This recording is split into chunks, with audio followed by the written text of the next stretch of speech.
10,000 பேருக்கு வேலை வாங்கி தரணும் முடிவு பண்ணியிருக்கோம் அடுத்த 69 நாட்களில். Hi guys, my name is Lavan Lokesh. இன்னைக்கு day 8 of being myself. இந்த சேலஞ்ச் ஆரம்பிக்கும் போது 1000 பேருக்கு வேலை வாங்கி கொடுத்தா போதும்னு நினச்சேன். ஆனால் 1000 பேர் சேலஞ்சிங்காக ஃபீல் ஆகுன்றதுனால 10,000 பேருக்கு இன்க்ரீஸ் பண்ணேன். பட் நான் ஒரே ரெக்வஸ்ட் தான் வச்சேன், எனக்கு 10,000 ஃபாலோவர் இருந்தால் 10,000 பேருக்கு வேலை வாங்கி தரேன்னு சொல்லிட்டு. பட் 4,000 கூட கிராஸ் பண்ணல. பட் பரவாயில்ல, நீங்கள் சப்போர்ட் பண்ணுவீங்கன்னு நம்பிக்கை இருக்குது. அதனால நான் 10,000 நான் கோலை இன்க்ரீஸ் பண்ணிட்டேன். ஏன்னா 1000 பேருக்கான ஒர்க்கை நான் ஆல்ரெடி பண்ணி முடிச்சாச்சு. 25th ஆஃப் மார்ச் அன்றைக்கி 2 பிளேஸ்மெண்ட் ட்ரைவ் நடக்குது. ஸ்ரீதேவி காலேஜ் பொன்னேரியில் ஒரு placement drive and TVS Ambattur ஒன்று பிளேஸ்மெண்ட் ட்ரைவ்.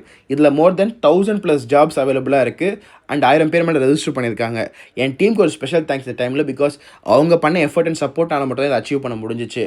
ஃபாலோவர்ஸான நீங்கள் கொடுக்குற சப்போர்ட் ரொம்ப ஹெல்ப்ஃபுல்லாக இருக்குது எனக்கு. அடுத்த ஜாப் ஃபேர் 28th அன்றைக்கி பிளான் பண்ணியிருக்கோம். இதுக்கு நீங்கள் ரெஜிஸ்டர் பண்ண நினச்சிங்கன்னா இந்த QR ஸ்கேன் பண்ணி நம்ம வாட்ஸ்அப் சேனல் ஜாயின் பண்ணிக்கோங்க. இதில் எல்லா அப்டேட்ஸும் ப்ராப்பராக போடுறேன் நான். பிகாஸ் ஃபோன் நம்பர் கொடுத்து பண்ணுறத விட இந்த குரூப்பில் பண்ணுறது ஒன்றும் கொஞ்சம் ப்ராப்பராக ஃபீல் பண்ணேன். தேங்க்யூ.